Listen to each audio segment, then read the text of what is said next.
Je m'appelle Lorraine. J'ai 52 ans. Ce jour-là était censé être le plus heureux de ma vie.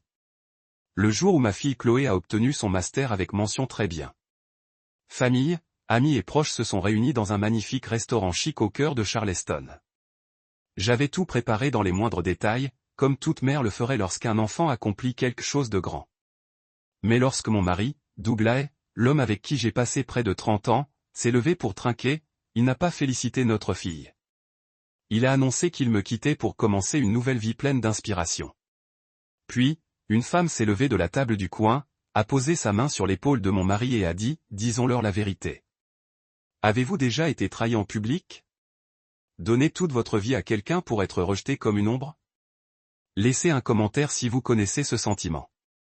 N'oubliez pas d'aimer et de vous abonner à la chaîne, car ce n'est pas une histoire de divorce. C'est un combat pour me reconquérir. J'étais auparavant spécialiste financier et titulaire du titre de CFA. J'avais été invité à rejoindre l'équipe stratégique d'une importante société d'investissement d'Atlanta. Mais à 27 ans, quand Douglas est assis sur mon vieux canapé, m'a tenu la main et m'a dit, « J'ai une idée qui va changer nos vies à jamais. » J'ai mis ma carrière de côté pour l'aider à réaliser ce rêve. Nous avons déménagé à Charleston, où ses parents possédaient un vieux terrain au bord du marais. Douglas voulait en faire un nouveau quartier résidentiel écologique. Il s'est consacré à dessiner des plans, à apprendre l'architecture et à appeler des investisseurs jusque tard dans la nuit.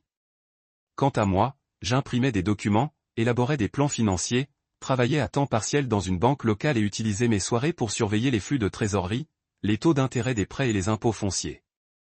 La première fois que Douglas a échoué, c'est lorsqu'un investisseur s'est désisté à la dernière minute.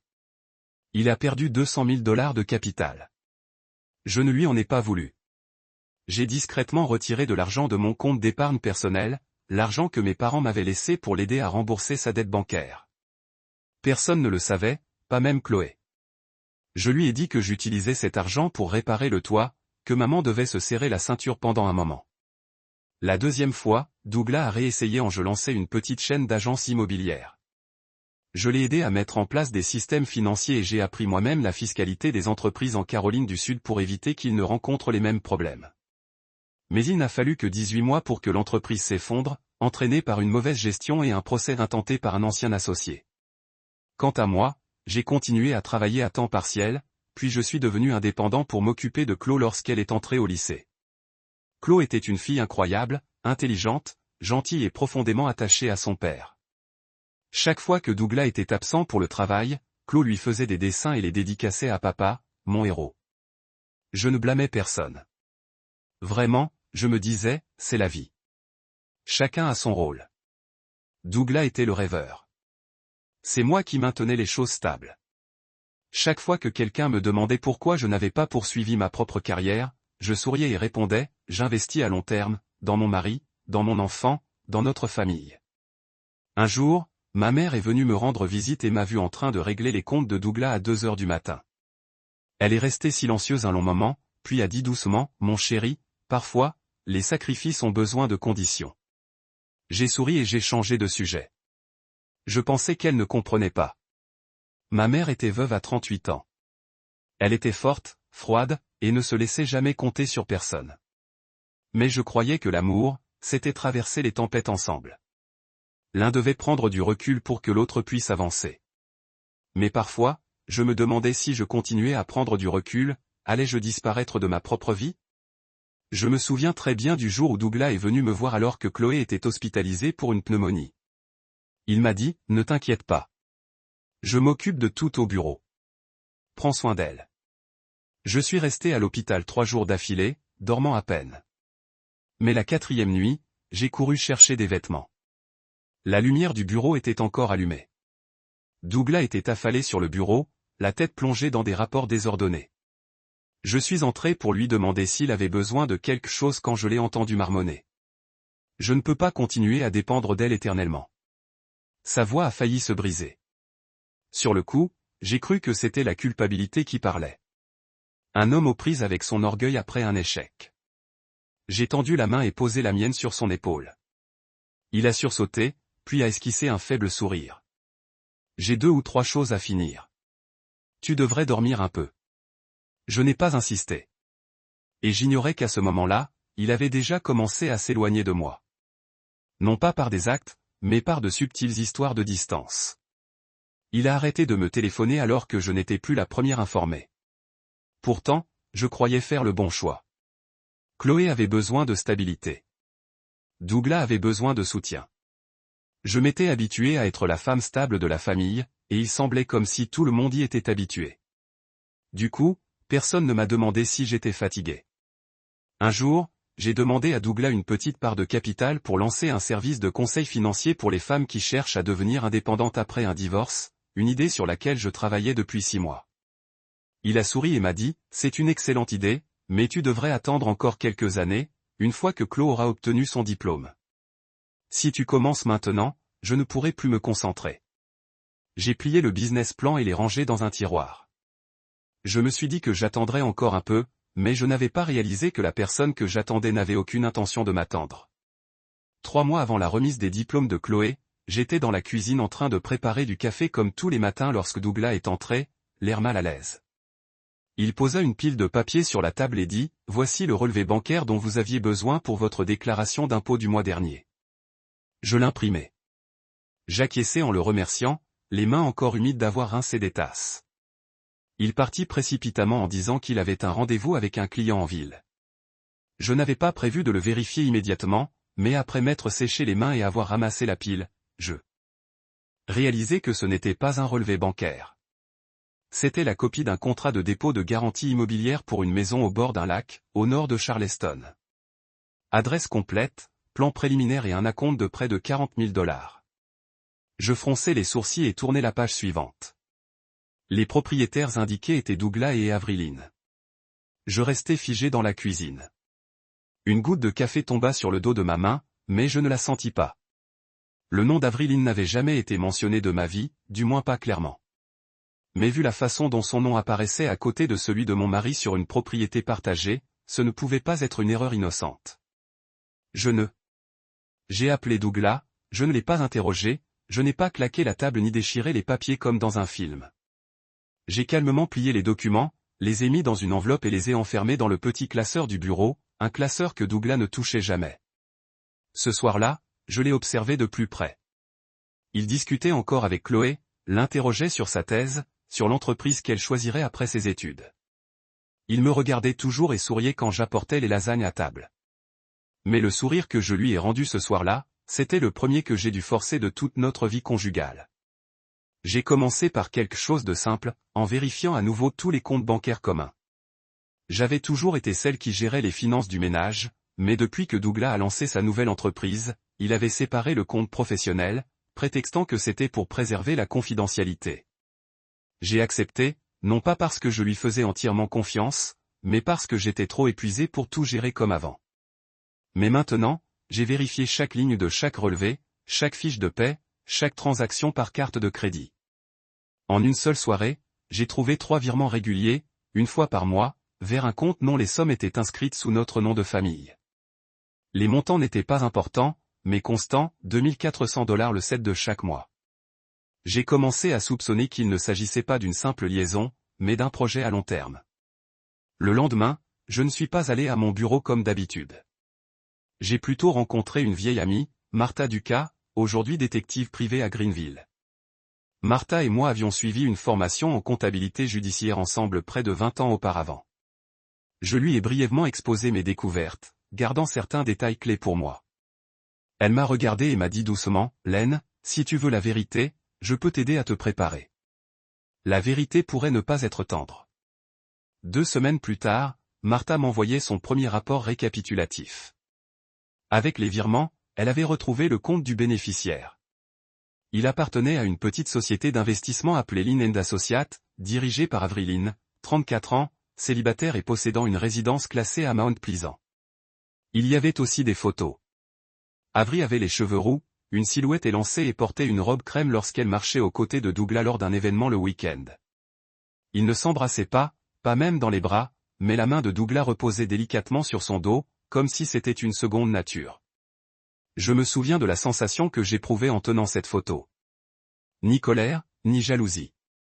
Quelque chose en moi s'est brisé doucement, comme une vieille branche cassée par le vent. Une branche dont on ne réalise l'existence que bien avant, lorsqu'elle tombe enfin le lendemain matin. Je n'ai toujours rien dit. Je suis allé travailler, je suis rentré à la maison, j'ai préparé le dîner comme toujours. Mais le soir, une fois Douglas endormi, j'allumais l'ordinateur et je commençais à faire un diagramme. Où allait l'argent, quel contrat avait été conclu, j'avais signé, et les actifs étaient en cours de préparation pour le transfert. Puis, un soir, alors que Douglas dînait avec des clients d'Atlanta, je suis allé dans son bureau pour imprimer les déclarations d'impôts de l'année précédente. C'est alors que j'ai trouvé un dossier caché sous le tiroir du bas contenant la copie d'une police d'assurance vie récemment signée 2 mois auparavant. Titulaire de la police, Lorraine. Bénéficiaire, Avril Lind. Je suis resté figé pendant plusieurs minutes. Chaque mot sur la page riait d'un calcul froid. Assurance vie. Mon mari, le même homme qui était assis à mes côtés aux urgences lorsque j'ai failli perdre notre enfant, avait maintenant signé une police d'assurance vie à mon nom pour qu'une autre femme reçoive la totalité de mes biens si je décédais. Je ne me souviens plus comment je suis sorti de ce bureau, seulement que je n'ai pas dormi de la nuit. J'étais assise dans le salon sombre, les mains serrées autour d'une tasse de thé froid, écoutant le tic-tac de l'horloge. J'ai commencé à calculer. Martha a appelé 2 jours plus tard. J'ai creusé un peu plus. Lorraine Avery travaillait au cabinet d'avocats qui s'occupait des permis pour Ellie Vigne. Elle est partie il y a environ 3 ans. Elle se connaissait peut-être. Même avant ça. Je l'ai interrompue. Pouvez-vous m'aider à dresser la liste de tous les biens au nom de Douglas, y compris les transactions récentes de l'année passée? Je peux, mais que comptez-vous faire? J'ai regardé par la fenêtre où la bougainvillia avait commencé à dépérir parce que j'avais oublié de l'arroser. Je ne dirai rien. Je veux juste savoir exactement ce qu'on me prend. Je ne savais pas si Douglas me soupçonnait d'être sur ses traces, mais si c'était le cas, il l'a bien caché. Il est quand même rentré à l'heure, m'a demandé où je voulais voyager cet été-là, m'a proposé de m'accompagner pour acheter une robe pour la remise des diplômes de Chloé. Il n'y avait qu'une différence, je ne le regardais plus de la même façon. Je le regardais comme un homme au bord d'une falaise, inconscient d'être sur du sable mouvant. Et moi, la femme qu'il croyait encore ignorante, je retirais discrètement chaque coussin moelleux sous ses pieds. Environ 3 semaines après avoir découvert la police d'assurance vie, désignant Avril Lind comme bénéficiaire, j'ai commencé. En fouillant plus profondément dans les prêts hypothécaires liés à la société de Douglas, je ne pensais rien trouver de plus troublant. Mais j'ai découvert un contrat de prêt sans garantie d'une valeur de $180 000, signé par nous deux, alors que je ne l'avais jamais vu auparavant. Je suis resté assis en silence un long moment, les yeux rivés sur l'écran. Mon nom, Lorraine Monsieur, était signé juste à côté de celui de Douglas, d'une écriture douce et soignée qui ressemblait à la mienne, mais qui n'était pas la mienne. En bas, une note confirmait que les signatures avaient été confirmées directement. Par appel vidéo. J'ai vérifié mon agenda pour connaître la date de signature du prêt. J'étais à Asheville pour rendre visite à ma mère qui s'était luxé l'épaule. J'avais des certificats médicaux et des billets de train pour le prouver. Il était impossible que j'aie accepté ce prêt. Et à cet instant, j'ai su que Douglas avait falsifié ma signature. Ce n'était pas de l'infidélité. C'était une fraude. Une tromperie. J'ai imprimé le contrat, les mains tremblantes à chaque page, non pas par peur, mais par une trahison si profonde qu'elle me semblait une érosion osseuse. Pendant des années, j'avais signé de nombreux prêts au nom de Douglas, mais je n'aurais jamais imaginé qu'il imiterait un jour mon nom pour emprunter une somme aussi importante à mon insu. J'ai partagé ce que j'avais découvert avec Nancy, ma meilleure amie depuis 15 ans et ma demoiselle d'honneur à notre mariage. Nancy habitait le même quartier et avait tout vu, de nos dîners tendus aux fréquentes nuits tardives de Douglas. Je l'ai invitée, j'ai préparé du thé comme toujours, puis je lui ai tendu le dossier. Tu connais ma signature, n'est-ce pas, Nancy? Tu peux regarder ça? Elle y a jeté un coup d'œil en fronçant les sourcils. On dirait vraiment la tienne. Mais quelque chose cloche. Comme si quelqu'un avait essayé de la copier. Je ne l'ai pas signée. J'étais à Asheville ce jour-là. Nancy a posé sa tasse de thé, m'a regardé longuement, puis a expiré, « Tu es sûr que c'est Douglas qui a fait ça? Peut-être que l'employé de la banque a fait une erreur. » Ma gorge s'est serrée. « Tu doutes de moi? » Nancy a hésité, puis a murmuré. « Je ne doute pas de toi, Lorraine. Je veux juste croire que Douglas n'irait pas aussi loin. » Quelques jours plus tard, j'ai appelé Elena, une amie de notre groupe de prière à l'église, l'une des rares personnes qui venaient chez nous pendant les vacances. J'avais besoin que quelqu'un soit témoin de ma plainte civile et que quelqu'un entende la vérité. Elena est arrivée avec près de 40 minutes de retard sans appeler à l'avance. Dès qu'elle s'est assise, elle a soupiré. Embourbé. Tu es sûr de vouloir en faire tout un plat? Que veux-tu dire? Je dis juste que tout le monde sait que Douglas a fait quelques erreurs, mais vas-tu vraiment déchirer toute la famille à cet âge? Chloé est sur le point d'obtenir son diplôme. Veux-tu qu'elle voie ses parents se battre juridiquement? Je suis resté silencieuse un moment. Tu as raison. Chloé ne devrait pas voir ça. Alors peut-être devrais-tu laisser tomber. Non. J'ai levé la tête et j'ai regardé Elena droit dans les yeux. Chloé ne mérite pas de voir ça. Mais je ne mérite pas ça non plus. C'est là que j'ai su que j'étais vraiment seul. Pendant des semaines après ça, les appels des amis ont diminué. Les cafés-rencontres ont été reportés. Les textos du week-end ont disparu. J'ai eu l'impression que Douglas leur avait dit quelque chose. Peut-être leur avait-il dit que j'étais instable, paranoïaque. Peut-être avait-il dit que je traversais une crise de la quarantaine. Tout est devenu clair lorsque ma belle-mère a appelé, une femme qui s'impliquait rarement, mais qui réussissait toujours à te faire sentir que tu lui devais la paix. Lorraine, j'ai entendu dire que tu t'inquiétais pour des questions d'argent. J'ai répondu poliment. Oui, madame. Il y a eu quelques transactions suspectes. Je les examine. Tu devrais faire attention. Douglas est un homme d'affaires après tout. Tous les chiffres ne sont pas toujours parfaitement nets. Mais honnêtement, tu es sûr de ne pas trop te faire d'illusions? J'ai baissé la voix. Maman. Douglas a contracté un gros emprunt à mon nom sans mon consentement. Lorraine, écoute-moi. Tout le monde fait des erreurs de temps en temps. J'ai juste peur que tu fasses tout foirer et que tu perdes toute ta famille. À ton âge, la famille est ce qu'on a de plus précieux. La famille est ce qu'il y a de plus précieux. J'y croyais, mais je commençais à comprendre. Tout ce qu'on appelle famille n'est pas forcément un endroit sûr. Le coup de grâce est venu de Chloé. Je l'avais tenue dans l'ignorance pendant tout ce temps, pour ne pas compromettre ses études. Mais j'ai commencé à sentir une distance. Elle envoyait moins de SMS. Nos appels semblaient précipités. Et pour la première fois en 3 mois, elle a annulé notre déjeuner. Sans prévenir, je l'ai rappelé. Chloé a pris une voix légèrement rauque. Maman, je suis désolé. Je suis resté coincé à la bibliothèque plus longtemps que prévu. Ce n'est rien, ma puce. Je voulais m'assurer que tu allais bien. Oui, je vais bien. Au fait, papa a dit que tu étais un peu susceptible ces derniers temps. Il a dit que tu étais stressé par l'argent, par la paperasse. Enfin, tu vas bien? J'ai souri, même si elle ne le voyait pas, je vais bien, mais parfois, quand quelqu'un semble trop bien aux yeux de tous, personne ne le croit quand il finit par parler. Chloé est restée silencieuse. J'ai su à cet instant qu'à ses yeux, j'étais la mère paranoïaque. Douglas, calme et posé, disant tout ce qui était raisonnable, faisait simplement ce qui était le mieux pour la famille. J'ai raccroché. J'étais entré dans ce jeu, et maintenant, j'étais confronté à quelqu'un qui ne me voyait plus comme une partenaire. Il me voyait comme un obstacle.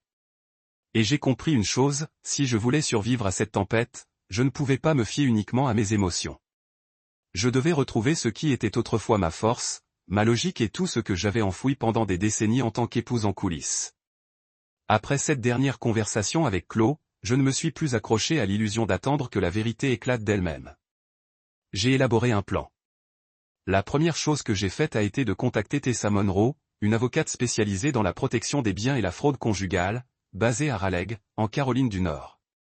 J'avais entendu parler de Tessa grâce à un séminaire sur la finance féminine auquel j'avais assisté avant mon mariage, à l'époque où je pensais ne jamais avoir besoin de tels services. Mais cette fois, je n'ai pas hésité. J'ai envoyé un email expliquant la situation, accompagné des fichiers que j'avais sauvegardés. Moins de 48 heures plus tard, Tessa m'a appelé sur Zoom. Elle n'a pas mâché ses mots. Lorraine, ce que tu as est largement suffisant pour intenter une action en justice et protéger tes actifs, mais tu dois agir vite avant que tout ne devienne incontrôlable. J'ai hoché la tête, la main posée sur mon bloc-notes. J'envisage de créer une fiducie pour transférer tous les investissements à mon nom, les actions, l'héritage de mes parents. Tessa a souri. Je vois que tu n'as pas besoin de beaucoup de coaching. Fais-le maintenant. Nous avons créé une fiducie appelée Arbor Light Trust, avec Chloé comme bénéficiaire principal, et un petit fonds de bourse pour les femmes qui réintègrent le marché du travail après un divorce. Tous les actifs à mon nom, des actions Amazon que je détenais depuis 2002 au terrain que mes parents m'ont laissé dans le Vermont, y ont été transférés, juridiquement sains, intouchables de l'extérieur. J'avais l'impression d'avoir construit une forteresse, tranquille, solide. Mais je savais que ce n'était que la première étape. J'ai engagé un expert comptable judiciaire.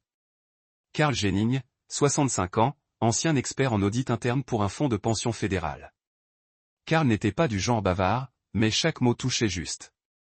Nous avons passé des heures à examiner les relevés bancaires que Douglas m'avait envoyés au cours de l'année écoulée. Carl a marqué au stylo rouge les transactions suspectes qui ne correspondaient pas à leur objectif déclaré et a déclaré sans détour, il y a un flux d'argent qui est fragmenté et déplacé régulièrement, mais qui ne suit aucun schéma de dépenses standard. C'est une technique souvent utilisée pour éviter d'être repéré par une banque ou l'IRS. J'ai demandé doucement, serait-ce du blanchiment d'argent? Connaissez-vous une société appelée Marinel Invest? J'ai tressailli. Oui, le directeur est Avriline. Carl a tourné son écran pour afficher un organigramme. Une partie des transactions de Douglas est dirigée vers cette société. Elle est enregistrée dans le Delaware, mais les fonds sont détenus à la bise, puis transférés sur 3 autres comptes au nom de fonds d'investissement de courtage non identifiés. J'ai senti le sang me quitter. J'avais pensé que Douglas trichait, ou pire, cachait des actifs. Mais voilà que j'étais assis là, à observer le réseau financier d'un homme possiblement impliqué dans un blanchiment d'argent illégal. Carl continua d'un ton calme. Marinel Invest est une société écran. Pas d'opération réelle, pas de bureau, pas d'employés, pas de rapport financier public. Ce genre d'entreprise est généralement utilisé pour faire circuler de l'argent sans traçabilité directe. Je serrai les poings. Peut-être que Douglas l'ignore. Peut-être qu'Avri est derrière tout ça. Carl secoua doucement la tête. Un homme qui autorise des virements mensuels réguliers depuis 3 comptes distincts n'est pas sans le savoir. J'ai regardé le graphique. À ce stade, je ne ressentais plus de douleur, seulement de la froideur. De la froideur de réaliser que l'homme avec qui j'avais partagé mon lit pendant 30 ans m'avait transformé en bouclier pour un système financier construit sur l'ombre. Tessa m'a rappelé dès que je lui ai envoyé les conclusions de Carl. Lorraine, si tu es d'accord, je déposerai une requête d'urgence pour gel d'avoir auprès du tribunal du comté de Charleston. En même temps, tu devras préparer un dossier de divorce pour fraude. J'ai hoché la tête doucement. Fais-le. J'ai gardé le silence trop longtemps. Cette nuit-là, j'étais seul dans mon lit, écoutant le vent s'infiltrer par les fentes de la fenêtre, repensant aux nuits où Douglas me touchait les cheveux et me disait « Je ne te laisserai jamais tranquille ». J'ai pensé à l'assurance vie, à la fausse signature, à cette femme nommée Avriline, et à ce que je serais confronté si elle n'était pas simplement l'autre femme. La veille de la remise des diplômes de Chloé, j'ai passé des heures à trier chaque document, chaque relevé, chaque email imprimé du compte anonyme que Douglas avait utilisé pour contacter Avriline.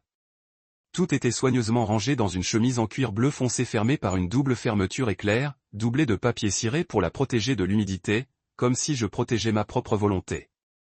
Ce matin-là, je portais la robe rose pâle. Chloé m'avait dit un jour, « Maman, mais celle-là.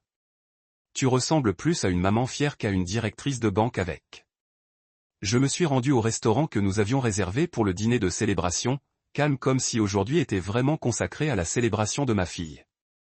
Douglas est arrivé quelques minutes après moi. Le même costume gris coûteux, la même démarche assurée qui m'avait autrefois rendu fier durant nos premières années de mariage. Et derrière lui, sans surprise, Avriline apparut, vêtue modestement, son regard ne fuyant plus le mien, contrairement aux photos que j'avais vues. J'avais tout anticipé, mais ce que je n'avais pas prévu, c'est que Douglas n'avait pas l'intention de dire quoi que ce soit en privé.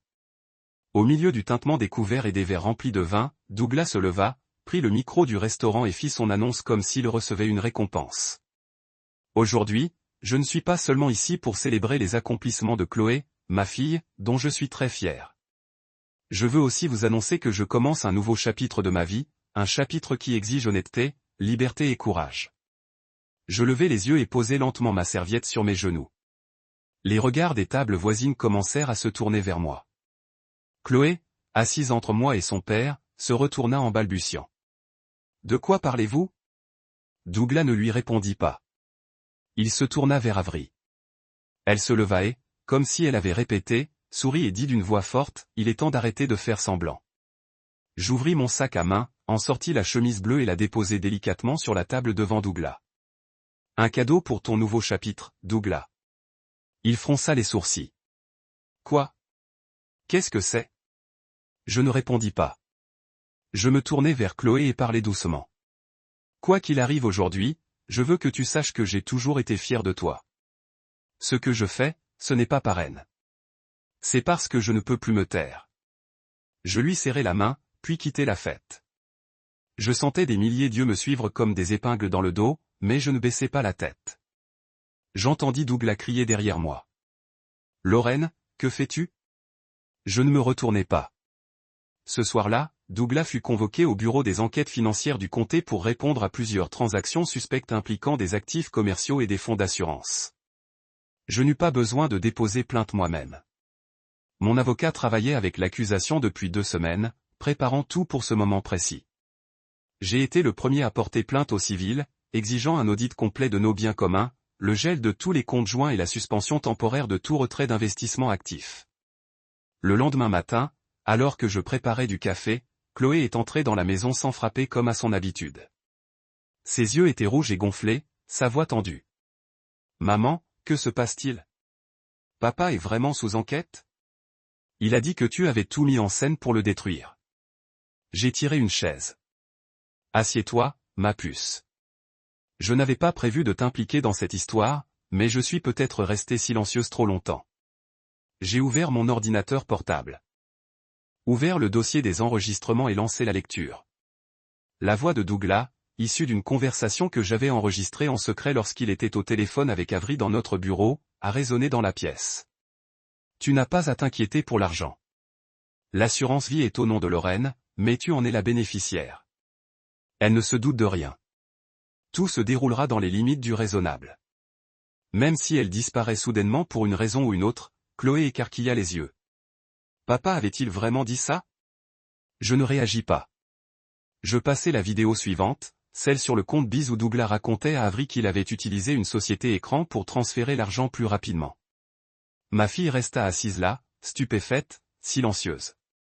Puis elle murmura, alors, tout est vrai. Il n'a pas juste triché. Il m'a utilisé comme bouclier financier. Je la regardai droit dans les yeux et risquai peut-être même ma vie.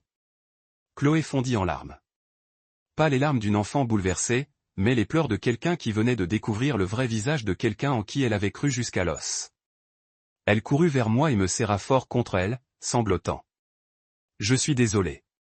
Je pensais que tu étais juste trop susceptible. Je le crus. Je la serrai contre moi. Dehors, la pluie s'était mise à tomber. Je ne savais pas combien de temps durerait l'orage, mais au moins, celui en moi avait commencé à s'apaiser. 3 jours après que Chloé eut écouté tous les enregistrements, Douglas s'est présenté à ma porte. Pas de fleurs, pas de véritables excuses, juste un manteau froissé, le visage épuisé et une expression entre colère et pitié. J'ai ouvert la porte et suis restée là, silencieuse, attendant qu'il parle. Lorraine, il faut qu'on parle, d'accord? J'ai penché la tête, fixant du regard l'homme qui m'avait considéré comme sa partenaire de vie pendant près de 30 ans. De quoi, Douglas? Le compte Biz, l'assurance vie, ou ton projet de m'utiliser comme un pion jetable? Il a grimacé comme si je l'avais giflé. Je sais que tu es en colère, Avery. Elle n'est pas celle que tu crois. Elle m'a mis la pression, Lorraine. Tu ne comprends pas. Je voulais juste avoir le droit de rêver. Je n'ai pas pu m'empêcher de rire. Non pas parce que c'était drôle, mais parce que c'était absurde, venant de l'homme qui avait autrefois utilisé mes rêves comme excuse pour les rejeter. Et moi? N'avais-je pas le droit de rêver, Douglas? Ou était-ce juste que mes rêves ne correspondaient pas à tes aspirations? Il détourna le regard. Puis sa voix devint désespérée. On ne peut pas tout dévoiler comme ça. Tu sais, je n'ai jamais voulu blesser personne. C'est juste que tout a dérapé. Si tu le disais publiquement, je pourrais tout perdre. J'ai répondu calmement. Tu n'as pas tout perdu à cause de moi, Douglas. Tu as tout perdu parce que tu l'as sacrifié. Ta famille, ton respect, ta confiance pour quelqu'un qui ne l'a jamais mérité. À ce moment-là, Chloé sortit de la cuisine. Maman, Avery est là. Je me suis dit que pour que ça se termine bien, on devrait être tous les trois présents. Douglas se retourna. Chloé, tu ne comprends pas. Ce n'est pas nécessaire. Tu ne devrais pas. J'ai besoin d'entendre tout le monde, papa. Et je pense que maman mérite de parler pleinement. Si c'était le dernier combat d'un mariage qui était mort depuis longtemps, alors je n'allais pas me détourner. Avery entra, ses talons claquant légèrement sur le parquet, comme si elle se rendait à une réunion de présentation, pas à une confrontation. Elle portait une robe en lin ivoire et tenait un café au lait à moitié fini. Son regard était sans la moindre hésitation. Merci de m'avoir laissé venir, Chloé. Je sais que ce n'est pas facile, mais au moins, je veux que tout soit clair. Je ne l'ai pas quitté des yeux. Et qu'appelles-tu, Claire, exactement? La façon dont tu as attiré un homme marié ou la façon dont tu l'as aidé à vider notre compte joint? Avery n'a pas scié. Je n'ai attiré personne. Douglas est venu vers moi. Je l'ai juste aidé à comprendre qu'il n'avait plus besoin de vivre en cage. Elle s'est tournée vers moi. Tu ne vois pas que tu étais comme un superviseur qui enregistre, surveille, budgétise. Les hommes ont besoin de respirer. Tu l'as étouffé? Douglas l'a interrompu précipitamment. Elle ne voulait pas insulter Lorraine.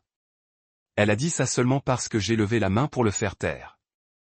Je me suis dirigé vers la table, j'ai ouvert mon ordinateur portable. En quelques clics, j'ai fait apparaître une photo prise par Martha. Le détective privé, Avery, a enregistré la réception d'une enveloppe contenant de l'argent liquide près du bureau de Douglas, à moins de 2 pâtés de maison. J'ai zoomé, posé l'ordinateur portable sur la table basse et l'ai tourné vers Chloé et Avery. Était-ce à ce moment-là que vous aidiez Douglas à respirer et à ça? J'ai cliqué sur un fichier audio. Votre voix est-elle dans un appel enregistré avec Douglas, qui ignore même qu'elle est sur le point d'être remplacée par ses propres agents? Le silence est tombé dans la pièce. Seule la respiration irrégulière d'Avery emplissait l'espace. Son visage s'est empourpré, mais elle a essayé de garder son sang-froid. Vous m'avez fait suivre? J'ai rassemblé des preuves, ce que j'aurais dû faire bien plus tôt. Et merci d'avoir exprimé vos intentions si clairement. Douglas s'est levé d'un bond. Lorraine, c'est aller trop loin. Vous entraînez Chloé dans une guerre dont elle n'a pas besoin. Vous faites tout exploser pour vous venger. Non, Douglas. Je sors ma fille du piège que vous avez tendu. Vous avez utilisé le mot « famille » pour masquer vos méfaits. Tu as utilisé l'amour comme levier, et tu pensais que je resterais silencieux comme je l'ai fait pendant 30 ans. Avery fit un pas en arrière. Chloé me fixait comme si elle voyait Avery pour la toute première fois. Savais-tu que mon père avait signé une police d'assurance vie dont tu étais le bénéficiaire? Avery hésita. Il a dit que c'était par précaution. Je n'ai jamais rien demandé. La voix de Chloé était froide. Mais tu le savais, n'est-ce pas? Avery baissa la tête. Douglas s'effondra sur la chaise, le visage entre ses mains. Je me tournai vers Chloé. Je n'ai pas besoin que tu me pardonnes maintenant. J'ai juste besoin que tu saches que si tu vas prendre le parti de la vérité. Ma fille me prit la main doucement mais fermement.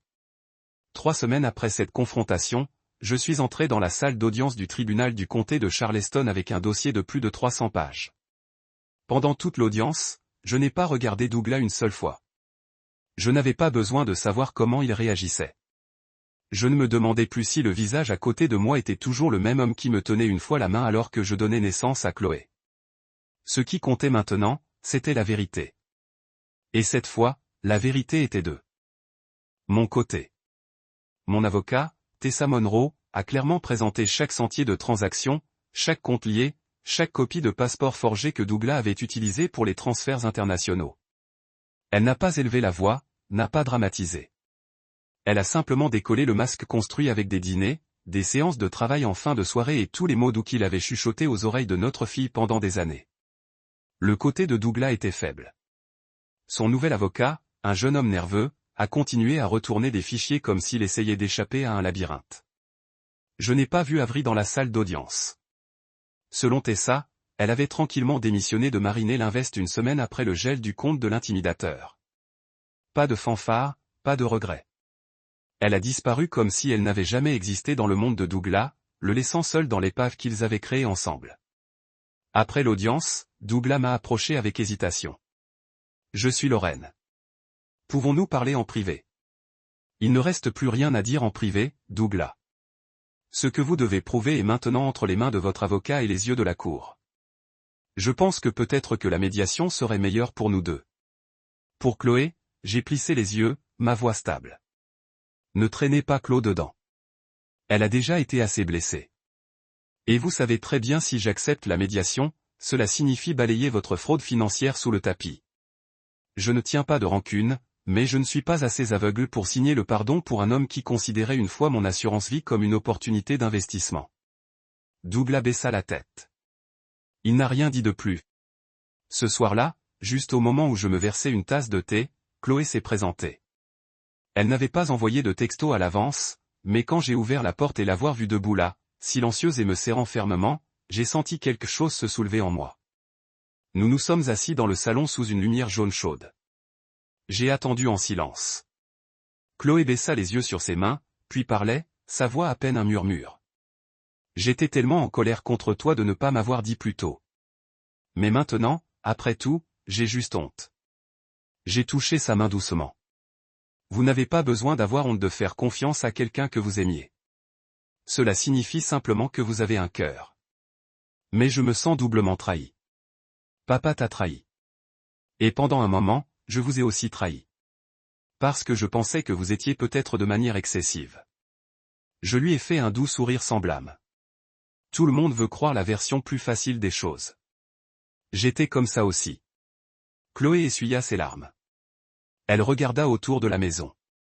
Celui dans lequel elle avait grandi. Une fois rempli de photos de famille que j'avais depuis emballées dans une boîte dans le grenier. Maintenant, je comprends pourquoi vous avez insisté pour garder cette maison. Il ne s'agit pas de l'argent, ma chérie. Parfois, les gens ont besoin de quelque chose de solide pour se tenir juste pour comprendre où ils se dirigent ensuite. Je n'ai pas gardé la maison pour m'accrocher au passé. Je l'ai gardée pour déclarer que certaines choses ne peuvent pas être volées, surtout lorsque nous choisissons de nous lever au bon moment. Maman, je suis fier de toi. Je me suis tourné vers elle. Ses yeux tenaient la même lumière que j'avais avant que la vie ne se complique. Et je suis fier de toi, Chloé. Non pas parce que vous m'avez cru depuis le début, mais parce que vous avez eu le courage de faire face à la vérité quand il est apparu. Même quand ça fait mal. J'avais lâché Douglas, mais je ne lâchais pas la justice ni de ce que Chloé et moi méritaient vraiment. La partie de ma vie que j'ai laissé les autres diriger parce que j'aimais et parce que je voulais protéger était enfin le mien pour protéger correctement, avec clarté, avec force. La petite maison au bord du lac où Douglas prévoyait une fois de recommencer avec Avery m'appartenait maintenant. Je l'ai achetée par une matinée calme, debout près de la fenêtre de ce qui était auparavant l'étude de mon père, voyant mon reflet à travers les branches des arbres qui perdaient leurs feuilles d'automne. Je me souviens avoir pensé, si quelqu'un prévoyait une fois de m'enterrer à cet endroit, alors je vais planter des fleurs ici à la place. Le lac Beckman à l'automne est comme une page vierge. Encore de l'eau, des roseaux dorés et des pins grands chuchotant comme s'ils essayaient de conserver les sons les plus doux de la journée. J'ai commencé à rénover la maison, non pas dans quelque chose de grand, mais dans quelque chose qui a respiré au rythme des femmes apprenant à vivre à nouveau. Les femmes qui se sont réveillées ne savent pas pourquoi elles devraient continuer. Les femmes à qui on a dit, à votre âge, pourquoi recommencez-vous? J'ai nommé l'endroit Hérité Nest. Un nom qui m'est venu une nuit alors que Chloé et moi nous sommes assis ensemble en sirotant du chocolat noir et en relisant les notes que j'avais une fois griffonnées dans un vieil cahier. Nest comme une maison? Demanda Chloé. Oui, mais pas un nid pour rester pour toujours. Un nid pour se reposer, pour écloser avant de voler en avant. Elle hocha la tête, les yeux brillants, les yeux d'un jeune thérapeute qui comprenait le poids invisible que ma génération avait porté. Avec l'aide de Chloé et Tessa, l'avocat qui était non seulement net, mais savait également que la guérison n'était pas seulement financière, mais sur la dignité, j'ai construit un modèle de soutien double, des conseils émotionnels et une reprise financière personnelle. Legacy Nest n'avait pas de publicité flashy. Nous avons grandi par des références silencieuses, des groupes de femmes, des églises, des bibliothèques locales et quelques avocats de famille de confiance. Mais chaque femme qui a franchi la porte a apporté une histoire et est partie avec une graine d'espoir. Il y avait Eleanor, 62 ans, dont le fils a révoqué son accès à son fonds de retraite après avoir accidentellement signé le mauvais formulaire d'autorisation. Il y avait Marca, une fois une caissière de banque qui a quitté après un accident, puis a été trompée dans un prêt immobilier par son petit ami de longue date qui a disparu. Il y avait Lydia, qui vivait dans un camping-car pendant 2 ans après la mort de son mari et sa famille l'a expulsée de leur maison. Aucun enfant, ont-ils dit, ne signifiait aucun héritage. Ils sont venus, s'assis dans la petite cuisine carrelée en chêne, sirotant du thé avec moi ou avec Chloé. Certains ne parlaient pas pour les 2 premières séances. Ils ont juste tenu leur tasse, silencieuses, les yeux bouchés en rouge. Mais lentement, ils ont commencé à parler de noms. Ils n'ont plus parlé d'anniversaire. Ils ont oublié le leur. Environ des heures passées à s'asseoir dans une voiture garée avec nulle part où aller à la maison. Un mot qui était devenu douloureusement vague. Je n'ai pas donné de conseils. Je leur ai donné de simples feuilles de calcul. Voici comment vous pouvez consolider ce que vous avez encore. Voici le coût si vous souhaitez louer un petit appartement pendant 6 mois. Voici à quoi vous pouvez vous qualifier et comment réappliquer. Chloé a écouté. Elle avait appris à attendre que quelqu'un soit prêt à retrouver sa voix. Et puis elle les a aidés à localiser cette voix. Pas celle étouffée par des insultes, mais la vraie. Celui qu'ils avaient avant que quelqu'un ne les convainc qu'ils ne valaient pas grand-chose. Un après-midi d'octobre, tandis que je me suis assis sur le porche près du lac, en regardant de minuscules bateaux dériver. Chloé est sortie avec 2 tasses de cacao chaud. Tu sais, maman, aujourd'hui Marca a dit quelque chose auquel je ne peux pas arrêter de penser. Qu'est-ce que c'était? Elle a dit, cela fait si longtemps que je n'ai pas été écoutée, pas en train de donner des conférences. J'ai enroulé mes mains autour du cacao. Le soupçon de cannelle a relâché quelque chose dans ma poitrine. Ensuite, nous sommes sur le bon chemin, ma chérie. Chloé a tenu mon regard un instant avant de demander presque de nulle part. Si vous pouviez y retourner, choisiriez-vous à nouveau papa? J'ai gelé. La brise portait des rires quelque part de l'autre côté du lac. J'ai répondu avec une question. Si je ne l'avais pas choisi, comment t'aurais-je eu? Elle sourit doucement. Côte à côte, nous y sommes restés, 2 femmes liées par plus que le sang. Celui qui avait été brisé par le mauvais type d'amour et un entrant dans le monde se casse, déterminé à ne pas le répéter. Jeudi matin, lorsque la nouvelle a annoncé que Douglas avait officiellement été condamné à 4 ans de probation et à 18 mois de réadaptation obligatoire pour fraude financière impliquant la tromperie matrimoniale, je ne me suis pas senti soulagé. Je ne me sentais pas non plus victorieux. Cela a simplement confirmé ce que j'avais enduré depuis longtemps, ce que j'avais vu mais jamais nommé. Toutes ces nuits allongées et veillées, sentant quelque chose dans ma vie était en train d'être volé. Pouce par pouce, j'arrosais les plantes du porche lorsqu'une carte postale est tombée dans la boîte aux lettres. Pas de tampon, pas d'enveloppe, juste une seule ligne manuscrite. Si je ne vous avais pas trahi ce jour-là, nous serions toujours une famille. Pas de nom, mais je connaissais l'écriture. Peu importe combien d'années se sont écoulées, peu importe à quel point ses mains ou ses cheveux grisaient les cheveux, j'ai toujours reconnu à quel point il a toujours appuyé trop fort sur la boucle finale de chaque Yaz, comme si elle avait peur que cela s'envole s'il l'écrivait trop légèrement. J'ai retourné la carte. L'image a montré une plage d'hiver brouillée dans le brouillard, des empreintes de pas se sont tombées sous les vagues. Une image très Douglas, pleine de regrets, pleine de messages tacites. De retour sur le porche, j'ai frappé un match et tenu la carte à la flamme. J'ai pensé à toutes les fois où j'attendais que Douglas rentre tard, me disant qu'il devait être coincé dans la circulation. Les nuits que j'ai regardé à Chloé dormant et je me demandais, suis-je vraiment ce qui est le mieux pour elle? Les moments où j'ai replié mes propres rêves comme des nappes après le dîner. La famille devrait être l'endroit où nous n'avons pas à nous armoire, où nous n'avons pas à douter. Où vous pouvez supporter votre dos à minuit et ne pas avoir peur d'être poignardé. Douglas n'était pas ma famille depuis longtemps. Je n'avais jamais eu le courage de l'appeler par son nom. Chloé est sortie juste au moment où les dernières cendres flottaient de ma main. De qui est-ce, maman? J'ai levé la main, laissant le vent transporter le reste de la suie. Quelqu'un qui pense toujours que la famille peut être récupérée avec un seul ouatif. Elle n'a pas dit un mot. Ses pas étaient calmes, mais son geste a tout dit alors qu'elle reposait légèrement la tête sur mon épaule. Quand j'étais petit, je pensais que si vous et papa ne se battons pas, nous serions comme ces familles de films de Noël pour toujours. J'avais l'habitude de penser cela aussi, mais maintenant je crois que parfois les fins heureuses ne viennent pas de tout garder. Ils viennent du courage de réécrire différemment l'histoire. Un instant plus tard, Chloé a déclaré, hier, j'ai conseillé une femme de 47 ans qui vient de finaliser son divorce. Elle a dit, il ne me reste plus rien. J'ai donné ma vie à un homme qui ne m'a jamais vraiment aimé. J'ai demandé. Et qu'est-ce que tu lui as dit? Je lui ai dit, tu n'as rien perdu. Vous avez juste lâché ce qui ne valait jamais la peine d'être tenu, donc vos mains sont libres de saisir quelque chose de mieux. C'est beau. Je vais emprunter cela pour ma prochaine séance de nidification héritée. Nous avons ri tous les deux. Ce soir-là, Chloé et moi avons parcouru le sentier autour du lac Beckman, l'endroit s'est passé autrefois par Douglas et Avery. Maintenant, c'était là que j'ai planté des lilas. Là où des femmes sont autrefois cassées, du thé, et racontaient des histoires sur les jours où ils pensaient que tout était perversé. Pourtant, ils se sont retrouvés. Plaque with two words. Steady ground. Have you ever given your life to a family only to realize one day you were never really let inside it? I know that feeling. The feeling of being treated like the background of a painting. Qui est, nameless, the one no one ever asks. Are you tired, mom? Are you okay, honey? But I also know this. Sometimes it only takes one brave step out of the roller forced on you. To find yourself again, not to start over, but to finally live in a way. Ça fait raison. À vous-même? Si cette histoire vous rappelle quelqu'un, un souvenir ou même votre propre vie, partagez-le dans les commentaires. Je veux entendre votre voix parce que chaque histoire de renaissance commence par une vérité faite à haute voix. Et si vous souhaitez continuer à entendre des histoires sur la famille, sur les fissures et le courage de les réparer, abonnez-vous à cette chaîne.